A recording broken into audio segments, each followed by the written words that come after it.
with Marcus Head. Hey, everybody. Thank you so much for joining another episode of the Good Head Podcast Show. I'm your host, Marcus Head, and we have a wonderful special guest who actually has made history in the comedy world. And she's very funny. She's been doing this for over 30 years. And before I introduce you, I want you to check this clip out of her because it was one of the funniest sketches comedy on BET Comic View. So I want you guys to check this out. I know you're going to remember it, and I'll introduce her on the other side. I want y'all to clap. Y'all been in church going, dun, dun, dun, dun, dun, dun, dun, dun, dun, dun, dun. Let me tell y'all what happened at the gangster church, right? Big old blue sign.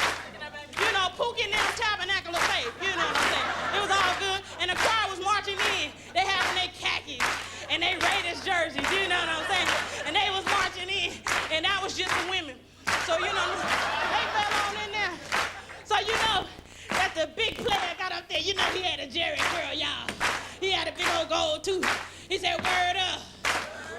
We up in his house of God, y'all. And we finna bust this A and B selection for y'all. And the first song we finna bust is called Jesus is the Homie. I said, okay. Old player got to sing and it was kind of cool, y'all. He said, I say Jesus is the homie. We be kicking it all the time. The choir said, he the homie. I said Jesus is the homie. We be kicking it all the time. The choir said, he the homie. I said on Monday, he the homie. I said on Tuesday, he the homie. And then I said on Wednesday, he the homie. And then all day Thursday, he the homie. And then again on Friday, and then all day Saturday, and then again on Sunday, he the homie. I was like, hey, he the homie. That is one of my all-time favorite BET clips from the old Comic View. Let me introduce you to the comedian, to the producer, radio personality, and this, I'm telling you, she has a lot of talents that we're going to talk about. So y'all give it up for my girl, Edwonda White. What's up, baby? Hey, how you doing, man? It is so good to see you. I like your hat. I feel your swag. All right. Hey, I'm loving how you doing. You got the background, you know, Wizard of Oz curtain back there. You got your little Blue Yeti mic and you got your headphones. So let's go ahead and get into it because it's so much to talk about. First of all, thank you for coming. And I ask every person that's a comedian or music this question. So the first time you got on stage, who was the person that put the mic in your hand and what was that performance like? Oh, you know what? I never wanted to be a comedian. Believe it or not, when I tell people this story, they laugh. But I was real nerdy and quiet and all of that. And I was a pre-med student. I wanted to be a doctor. Okay. And I never thought about doing comedy at all. What happened was my cousin was getting married and she hired a comedian to MC her reception and the person did not show up. So she was like, oh, I don't know what we're going to do. All I need you to do is announce the people coming out. Here's the bride and the groom. And I'm really stuck. Can you do it? Why did I get up there and clown everybody in the family when they was coming in and everybody was busting up laughing? You know what I mean? It was just, it was no stress, nothing, because I know everybody. It was our family, right? They were cracking up, laughing. Oh, you're so funny, this and that. One of my other cousins was at the wedding with this white guy she was dating that owned a comedy club. And he was like, are you a comedian? You're great. Look at God. You know what I'm saying? He was like, you're great. Here's my card and this and that and the other. And he said he wanted me to do this comedy competition they was doing. All I had to do was do 5 minutes or whatever. Do the same thing you were doing. You were great. Why did I go to the comedy competition and win? This was only the second time that I did comedy in my life. I didn't even know what comedy was. All I did, I had no jokes, no nothing. All I did was talk about people in the audience, what they had on, talked about the comedians that came up before me, clowned them or whatever. And the crowd is the one that picked the people. So they went by who got the most laughs. And so I won. And what I won was a case of Old English 800 and $50. It was called, I'm not even like, the Old English 800 comedy competition.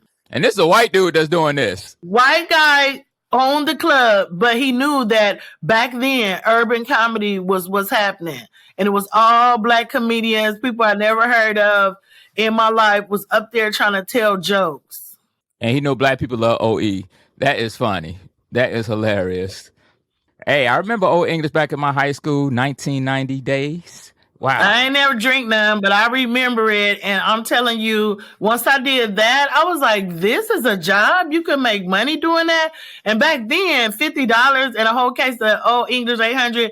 And I had friends that came to see me. So that's why the laughter was real loud, because I had people in there too, right?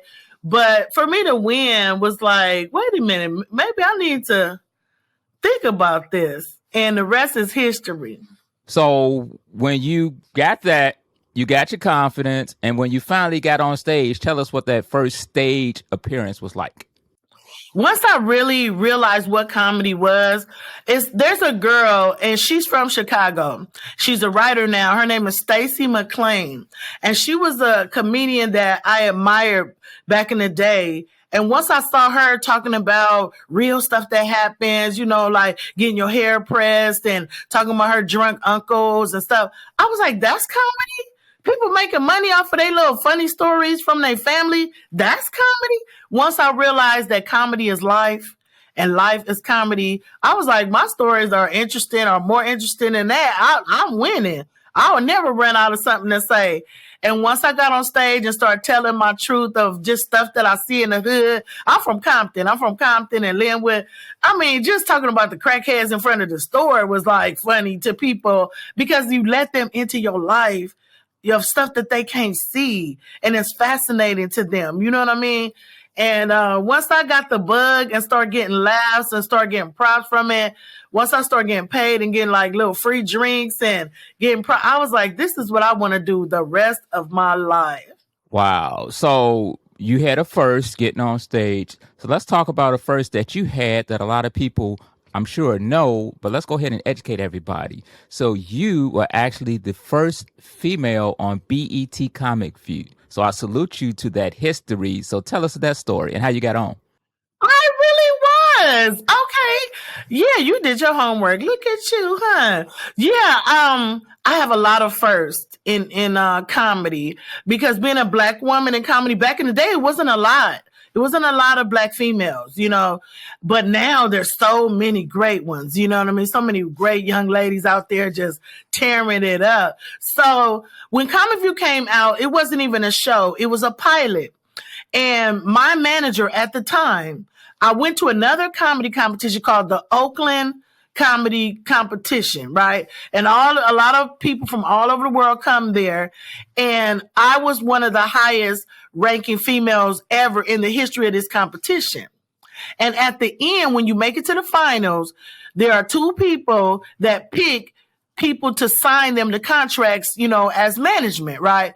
So my manager at the time, who he picked me, was Tony Spires. I don't know if you know him, but he used to manage D.L. Hughley. So Tony Spires picked me up that year after I didn't win, but I was a top ranker in the finals. And it was only two females in the finals, me and Yvette Wilson. I don't know if you know her, but she was on Moesha and she played Andale. You can see, I'm giving you some history. Now people be like, you don't even look that old. I know I don't look that old. That's good living, but I've been around. You understand? I've been around and around. But anyway, so my manager managed DL, and DL was going to be the host. He was the hottest comedian at that time and a handsome young fella. And they was like, I want him to host this new show we got. So my manager was like, well, you got DL, but put my girl in there too. They were like, well, who is she? Edwonda White. Like, why did we ain't never heard of her. I don't care if you ain't never heard of her, put her on there. You know what I'm saying? And they're like, okay, great. You're DL's manager? Sure. It don't always work like that, but you see what I'm saying? You need somebody to speak up on your name to say, put you on there. I had a hot set. And it was just, everybody was just like, I mean, they played that thing like it was a commercial. I'm talking about they didn't even have a show yet, and they played that one episode for the pilot thousands and thousands and thousands of times before they even shot the whole season. So people knew who I was all over from that because we were not getting the feature spots. Black people we were in the clubs. We were on the chitlin circuit. Nobody knew who we were except for our own people. But when we got ourselves on TV and they started watching it and taping it and looking at it and sharing it, that's when they said, oh, this is a hot thing. We got to get on this. So that's how I got on Comic View. The very first episode of Comic View, D.L. Hughley was the host. It was A.J. Jamal. I don't know if you know who that is. T.P. Hearn and Edwonda White. Episode 1, the pilot. And I've done it, and I've done Comic View probably more than anyone else in history because I was the very first. There was only one female on that first one. And let me tell you a couple of other firsts too. You said first. I was the first one to win Comedian of the Year on BET because the very first one was called the Moms Mabley Award, and Ronaldo Ray, rest in peace, presented it to me that first year. And the only reason it wasn't that I was really the best, it was that because I was on Comic View so much, my face was like real familiar from some of the stuff that you like Jesus is the Homie and all that kind of stuff. Then they honored me because people saw me all the time. They were like, oh, we like her. And they remembered my name. So when the voting came, they was like, oh, is that the Jesus is the Homie girl? Oh, we voting for her. And that's how I won. It was, I won't never say I'm better than nobody or I was the best or whatever, and there were some really great ones. So you know how they go.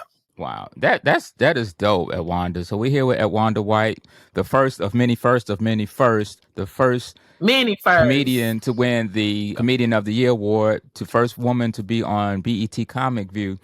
Let's get off the comedy for a minute because you got so many things that you do. We're gonna get back to the comedy in a second, but actually I have to talk about one more thing because I noticed that you was on a show 5 years running, and you did the segment that was in Chicago, and it was produced by a legend, one of the biggest comedy giants in the game, Martin Lawrence. Tell us about how you got on there, and tell us about doing that show.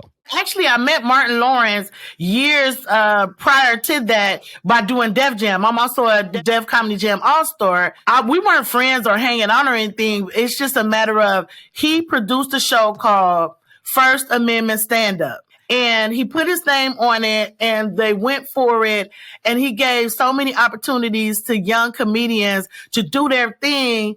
And the last show that I taped for First Amendment on Stars was in Chicago at the Chicago Theater.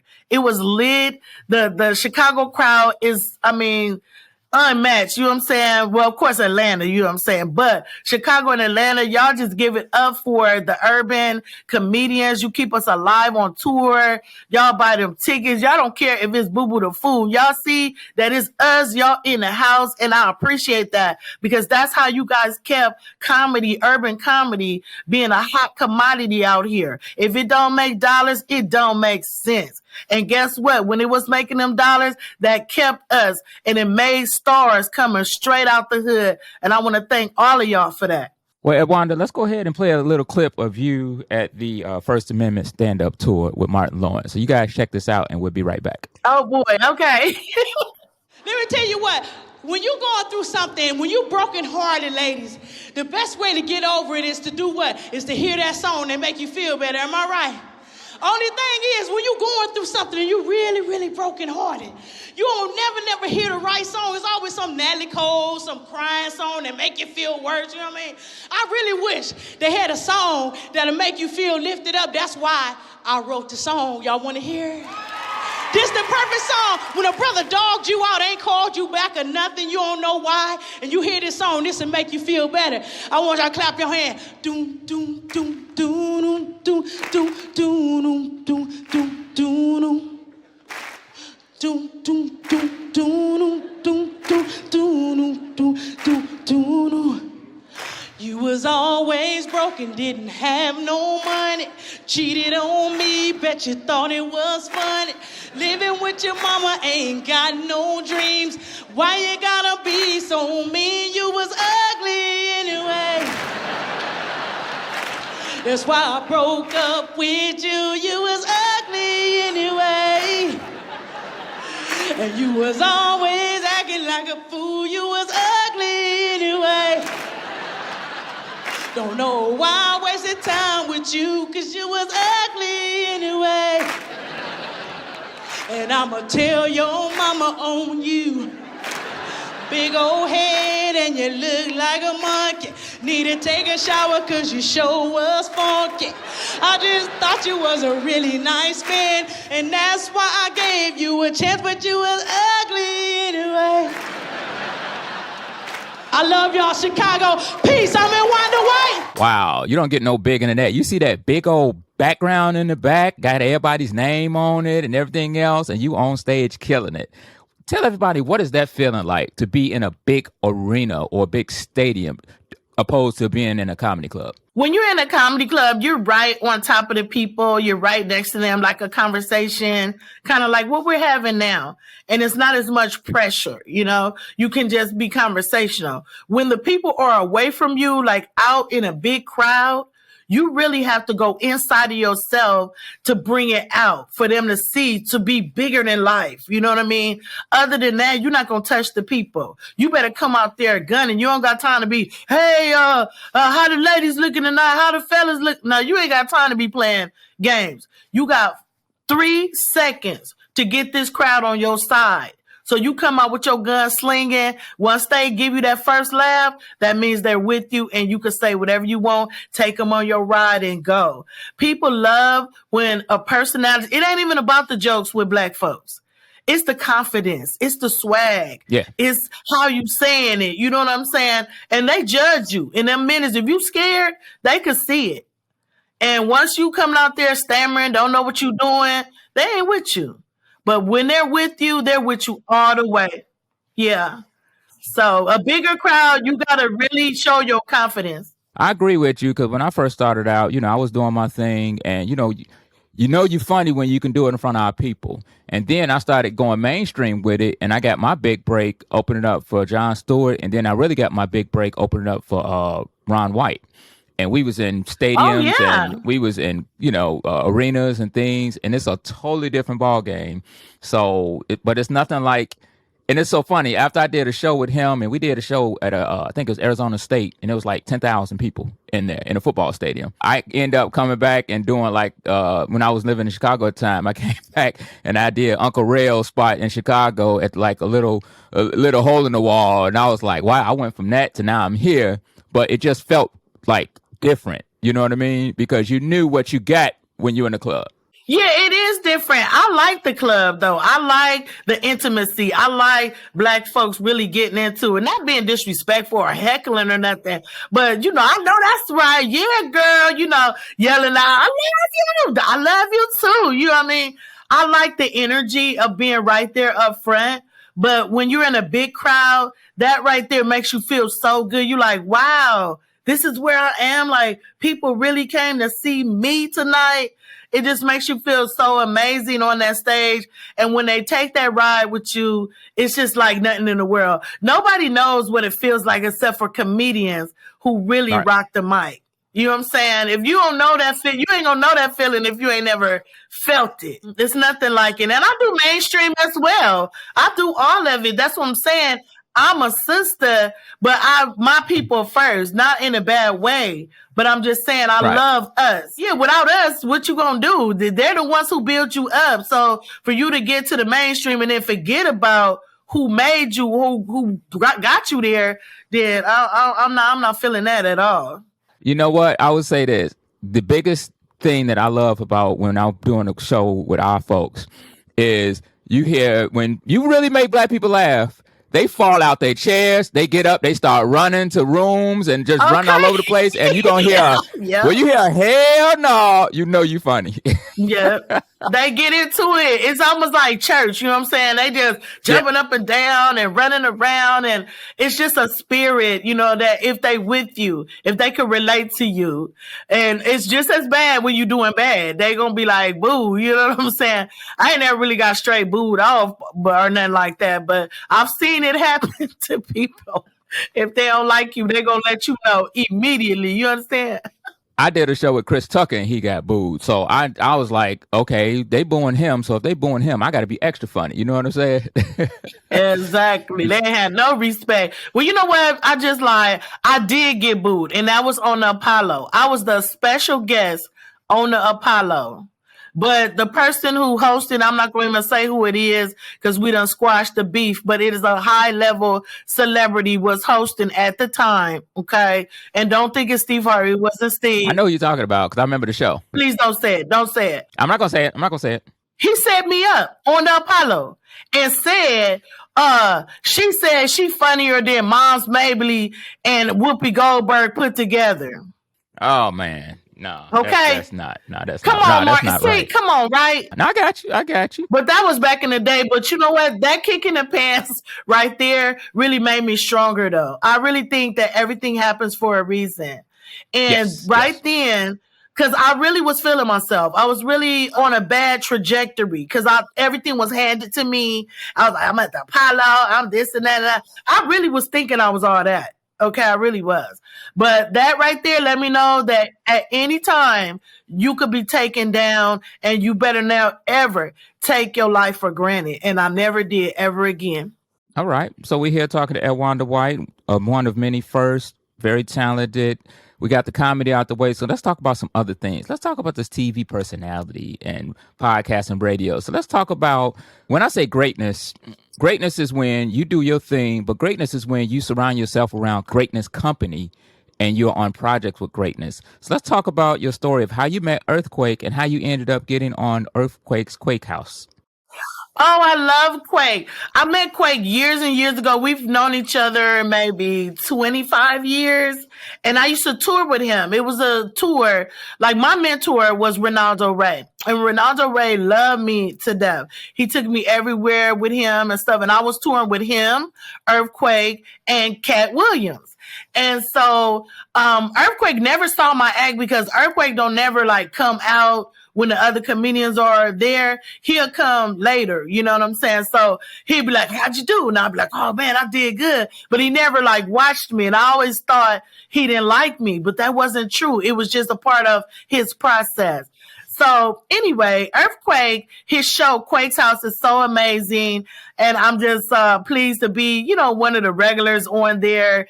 Kevin Hart gave him an opportunity on Sirius XM radio. We come on all the time.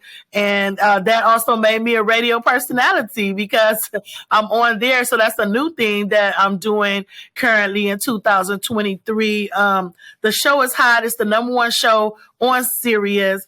And, you know, it's great to work with Sirius XM. It's great to work with Kevin Hart and LOL and Earthquake. Earthquake is just an amazing person, and he gave me an opportunity, and he lets me, you know, promote things on his show.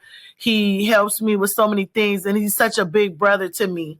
I love Earthquake, and he really just changed a lot of things for me as far as being relevant in 2023 and helping me with longevity. You know what I mean? A lot of comedians that I grew up with, they gone. They dead or they had to get out the game. They smoked out. They, you know, stress, all kind of stuff. Some people had literally debilitating diseases, you know, strokes to where they can't even, they're not in the game, period.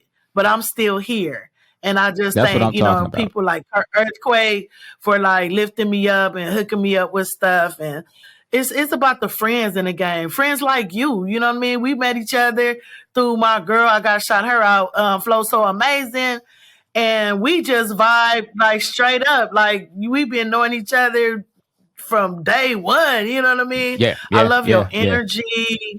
And we're going to do some things together. You know what I'm saying? I can't believe I've never met you because I was really deep into the comedy game. And I just had Shane on my podcast, and he said some wonderful things about you. I know that's your homie.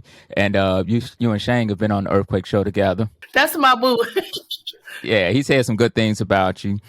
Oh, that's good. I don't got nothing but good things to say about him. Yeah, and you know, your reputation is what really holds you, and it's just funny when you talk to people and everything else, how they just transfer that energy. But I want to talk about something even you just like you did the comedy, you did Mini first, you on the radio, you did that. So now we got to talk about you and producing, because you produced a video, like a little short video that you have on YouTube, and to me it's hilarious. Actually, you got a couple of them, but I got to particularly talk about the one with you and Linnell did called The Friend Zone. Tell us about the Friend Zone video with you and Linnell. Me and Linnell, we go back back in the day when we both was like broke and wondering what we was going to do. And she's from Oakland. And when I did the Bay Area comedy competition in Oakland, the one I was telling you about, when I got my manager, Tony Spires, it was a whole little Oakland thing going on. I was almost going to Oakland almost every weekend back and forth because I kept getting booked in Oakland after the competition. So I met this girl, Linnell. She didn't have no blonde hair then, but we just kicked it. She always looked out for me. Always had my back and drove me around, took me to little fish places and stuff. And she was just crazy, just off the chain. Can you imagine young Linnell, right? She crazy, right? I always had fun. And when I came there, I always called her and be like, Linnell, I'm in town. She always came to get me. So that's how close we are and how cool we always been. I thought of a song called Friend Zone because a lot of people were calling me and asking me. People ask my advice for stuff. I don't know why, but they was like, man, this girl don't, especially the dudes. All my friends are dudes, right? So they like, man, this girl don't put me in a friend zone. You know what I'm saying?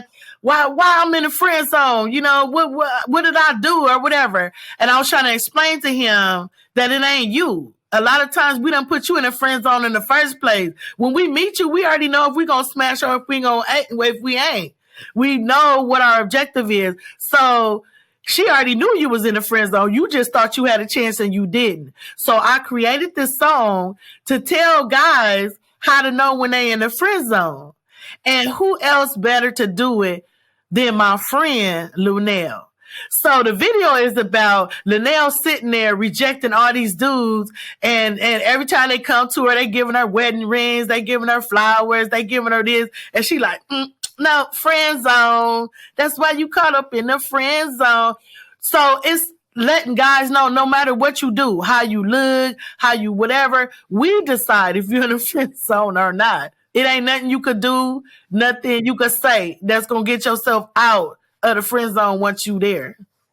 All right. After doing all that talk, y'all, let's go ahead and show a clip of the friend zone. So this is Edwonda White and Linnell. Edwonda White produced this video, and it's called Friend Zone. Y'all check it out.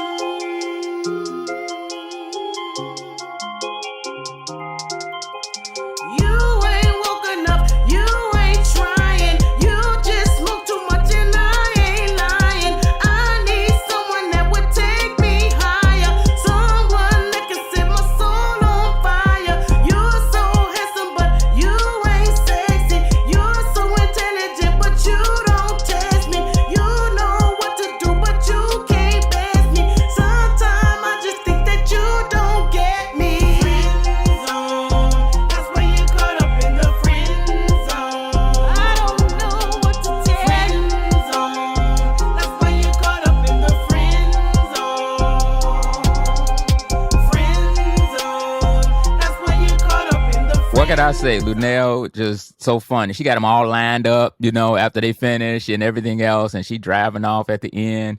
It's just hilarious. So, girl, is there anything you don't do? Can you cook? Yeah, I can cook. I love to cook. I'm married and I have 3 kids, and I love to cook for my family and stuff like that.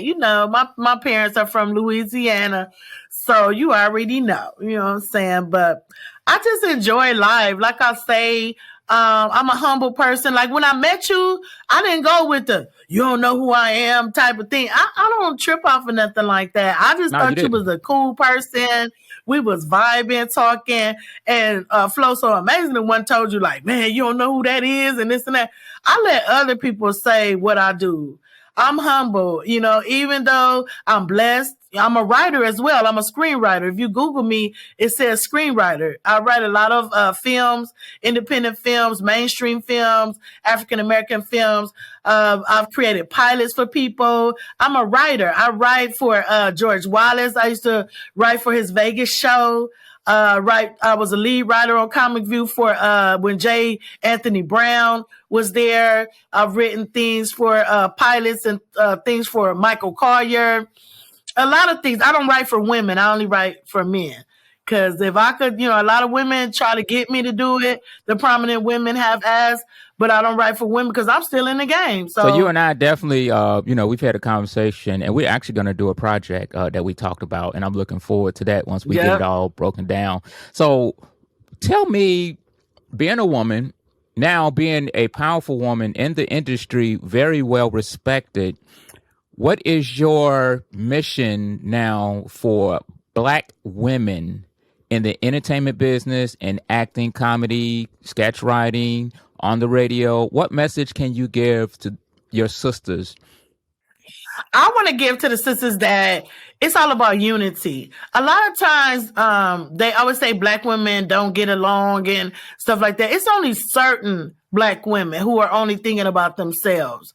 Like, I'm not going to name names or nothing like that because that would be, in poor taste.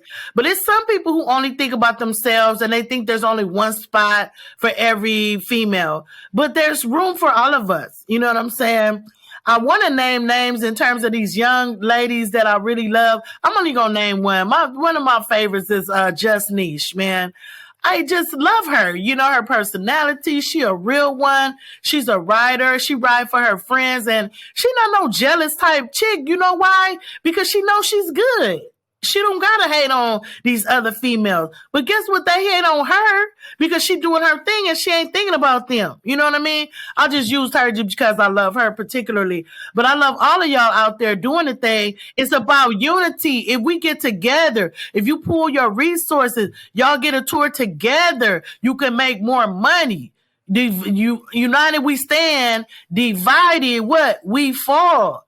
So by yourself, you think you're going to fill that theater up? You ain't. Guess what? You get somebody, you got your fans, they got their fans, and don't be jealous of who get the most laugh. Because guess what? Y'all going to be laughing all the way to the bank. You feel what I'm saying? But we separate ourselves. Like, I don't want her on my tour because she be tripping and this and that and the other. So females, let's get more unified. Let's get more business minded. Let's get films that feature us and showcase our talents. Let's get with these guys and promote something good that's going to put us in a respectful place. Not always Black women have an attitude and, all this angry woman comedy and the bashing the men and saying, brothers ain't this. We know that. Okay, it's funny. We heard that. What about the good ones, though? Let's go on a positive tip and support our brothers, and then hopefully they'll see what we're doing and support us too. Amen, sister. Hey, that was well received, and that was a powerful message, and that was probably the most I've seen you shaking and them braids going all over the place when you were talking about that. So I love the passion.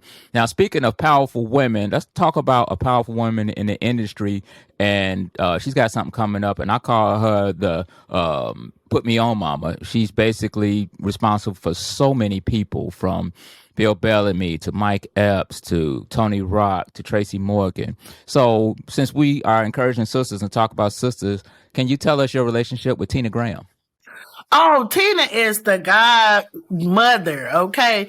I love Tina. I did a post to give a tribute to her. When I was in Oakland, she drove me around. When you go to New York, she take care of you. And she has booked me on different college gigs that I never would have gotten.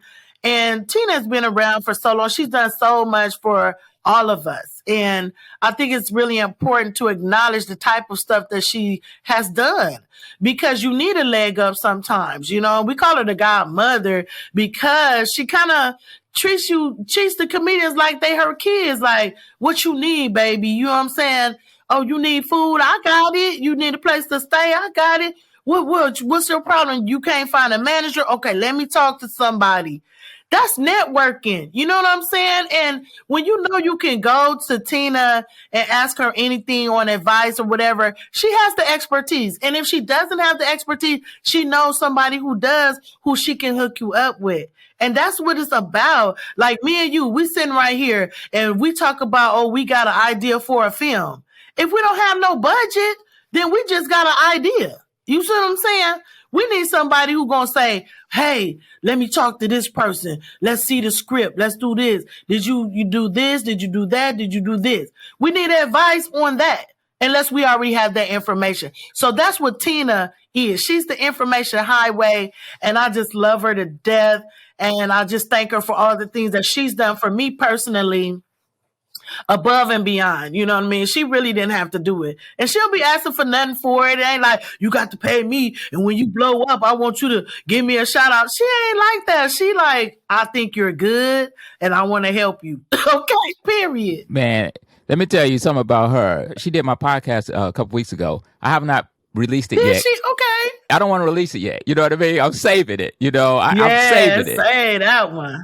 Because I'm really putting it all together. I'm putting all the pictures and all the videos and everything else. So, you know, my producer was like, when we going to do Tina? I said, we going to wait. Yeah, that's a good one to wait on. That's history. So shout out to her. And I'm waiting on Bob Summers too. I'm waiting on that one, you know, so. Shout out to Bob. He could have said no to me being on Def Jam. He could have been like, nah, she ain't ready or whatever. He was like, give her a shot. And that right there was really big for me. And he gave me an opportunity. And once I got on there, I was able to work on the road and get paid. Because once you have a credit to where someone has seen you on TV, then that gives you value. So Bob changed my life in that way. It was my manager, of course, who spoke up on it, Tony Spires. I always got to give him a shout out because I wouldn't be here if it wasn't for Tony.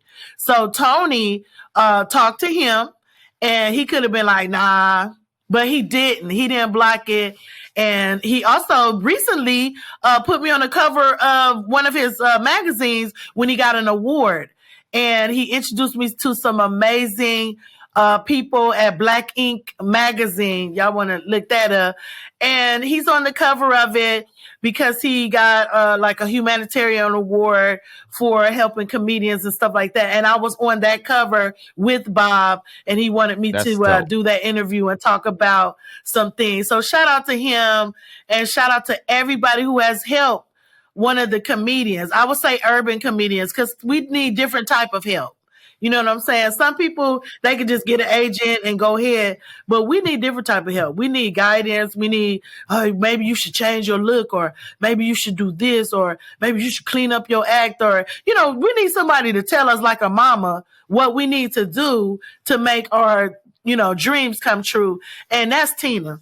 Before we get out of here, there's one more person that is very special to me I want you to talk about, because you've mentioned his name a bunch of times. And when I was doing comedy, I'll never forget, I did a show with him, and he gave me some advice that really helped me in the Chitlin circuit rooms. And I would love for you just to tell us how you met the legendary, most underrated comedian in our history, Mr. Ronaldo Ray. I mention Ronaldo so much because, and I miss him so much, I don't want to start crying, but Ronaldo he was just so off the chain crazy. Like, he would say anything at any time. And me, I'm more politically correct. I'm more clean. I'm, you know, a church girl. And he liked me because he said he never met nobody so innocent. You know what I mean? He looked at me as like a little butterfly, and he's like, I ain't gonna let nobody rip the wings off this little butterfly. So I'm gonna take her and protect her from these devils out here. And he just made me a project of his, you know. And Ronaldo told me, he was like, don't you ever use no bad language. Don't you ever, you know, do this and that and the other. You good just the way you are. You know, they gonna come to you, you know. And I was like, but you be up there cursing and you be killing it. Yeah, you ain't me though, but you ain't me though. You know what I mean? So now the three people that influenced me the most in my entire career, comedian wise, is first of all Ronaldo, but Bernie Mac. I toured with Bernie. I was the opening act for Bernie for about 4 to 5 years. I toured the world with him. I saw how amazing he was and just the little things that he would do and how he would just press his clothes and make it crisp and keep his nails clean. And there's just little stuff where you think that it's a small thing, but he knew how great he was. And he treated himself like he was great. And that taught me a lot. You know what I'm saying? He was like, you ain't got to wait for these people to treat you like you could treat yourself like a king. You know what I mean? And that's the way he walked and that's the way he talked. So that's the main thing. Ronaldo, definitely Bernie Mac and Earthquake. They have been guardian angels for me, looking out for me for no reason at all. Like they took me on as a little sister. It wasn't no funny style stuff or I was sleeping with them or going with them or none of that kind of shenanigans going on. It was just for the love. And I learned so much from all three of them. Rest in peace to Bernie. Rest in peace, Ronaldo. I miss him so much because he would make me laugh so hard off stage because he was fearless. He didn't care. And I care too much about what people say. That's why I try to be so politically correct and not offend anybody. But Ronaldo would say it and I used to think like, wow, I wish I could be like him. You know what I'm saying? Like somebody be like, oh, ain't my baby cute? I'd be like, oh, look at the outfit, try to find something else, right? Ronaldo be like, your baby ain't cute, it's ugly. You know what I mean? And he was so real. He'd be like, that baby ain't cute nowhere but his feet or something. He'll say anything and people would laugh it off and take it as like, wow, how honest and refreshing is he? They wouldn't even be offended. This man could tell that woman the baby is ugly. And she was like, you so crazy because of how he said it. Like, I ain't trying to hurt you, but don't think your baby cute. It's ugly. You know what I mean? So I love those type of guys, those who are not afraid to say what they want to say because I wouldn't say it because I was raised a certain way and I'd be too scared. Or I don't want my grandmama to hear me saying nothing like that. Or, how they treat you when you're in church. You ain't supposed to do this and do that. So I hung out with the bad boys and I learned vicariously through them. And they just appreciated when I was young in the game how just green and innocent I was. And they wanted to make sure I didn't bump my head on the wall. And because of those three guys, I never did. One thing that I have to say, I have to tell my Ronaldo Ray story. The one thing I loved about Ronaldo Ray, I met him twice. And the one thing I loved about Ronaldo Ray is even when he was, he opened up for Red Fox. A lot of people don't realize that. And, he's been around and he's been mentoring to so many people that are relevant today. It doesn't matter how big or how small the venue is. You would just see him in the backyard of a just chitlin circuit club. You'd be like, is that Ronaldo Ray? He'll show up anywhere. And he loved comedy. And I'll never forget when I got off stage, he came up to me. Okay, he came up to me. Ronaldo Ray came up to me, and this was at a black club. Wow! And he said, "Young blood," it's his favorite word. "Young blood, I like your show, but you could be a lot more funny. You just need some hardcore material."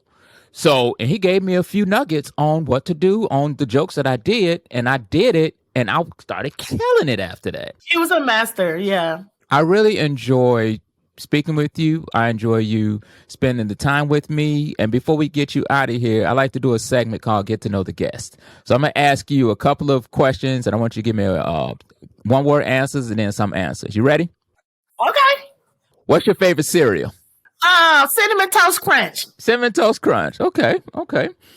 You got to go to one concert on the same night. You sit in first row right there, and you get to meet them backstage. Michael Jackson or Prince? Prince, thank you. I've been getting Michael Jacksons for the last 5 episodes. Thank you. Prince, I appreciate that. You're stuck on an island. You can't get off the island. So don't ask for no plane and don't ask for nothing like that. You can't get off the island. Besides food, give me 3 things you need to have on that island for the rest of your life. My husband, my cell phone, and a gun to protect myself so that no bears or nothing won't get me. And a bunch of bullets. Yeah. So it sounds like your husband gonna have Yeah. So what you just asked for, your husband, a gun, and your cell phone. So your husband gonna be one hell of a person because he gonna have to build a cell phone tower because you didn't ask for that for no signal, and you're gonna need some bullets for that gun. You just getting the gun, you ain't getting the bullets. I said in the bullets too, though. In the bullets too, though. But I'm saying like, so if a bear come and get us or something like that, I'll be like, boom, boom, boom, boom, boom. You know what I mean? The little handgun ain't gonna work with the bear gonna get us and the lions and stuff. So we already got the water. It's the romance. It's me and him. We got food and water. We gonna, fish or whatever. So if I had a gun, that's for protection. Then my cell phone, of course, so that I can be in touch with something or look on it. I could use my phone for everything because I don't need a TV because you could stream stuff. That's what I meant. I got you. So who is the up and coming, or who is the version besides Just Niche? And shout out to my girl Just Niche, Chicago hometown. Who is a female comedian out right now that reminds you of you 10 or 20 years ago? Ooh, reminds me of me. It's a lot of them that try to emulate some of my old ways of my comic views and stuff. I don't see anybody that reminds me of me. I think a lot of these girls are very unique. And I like that. The new girls, they doing it. You know what I'm saying? Now, like I say, your girl Flo so amazing.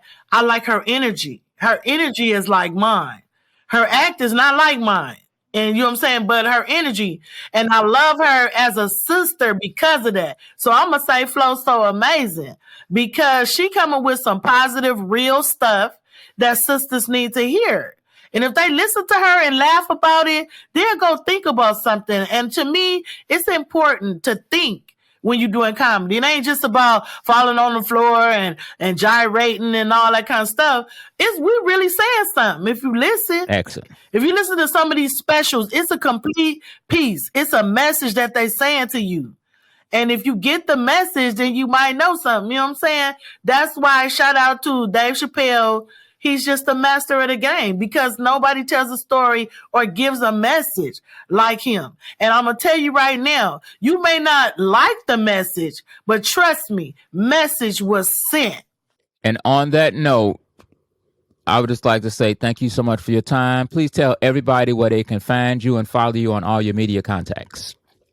Okay, it's your girl, Edwonda White. It's a weird name, Edwonda. And you can find me on Instagram at Edwonda's World, EDWONDASWORLD. And you can find me on all the other platforms at Edwonda White, and Edwonda is spelled the same way. Also, I got new music coming out. So if you got Apple Music, iTunes, Tidal, Deezer, Spotify, Pandora, Amazon, and all of that, y'all can just type in Edwonda White and get the new music. Once again, the fabulous, the legend, the comedian, the songwriter, the joke writer, the producer, the radio personality. Y'all give it up for Miss Edwonda White. Thank you so much for doing this. Thank you, Marcus. I love you, man. I can't wait to work with you. I love what you do. And I love all of y'all. Keep doing what you do.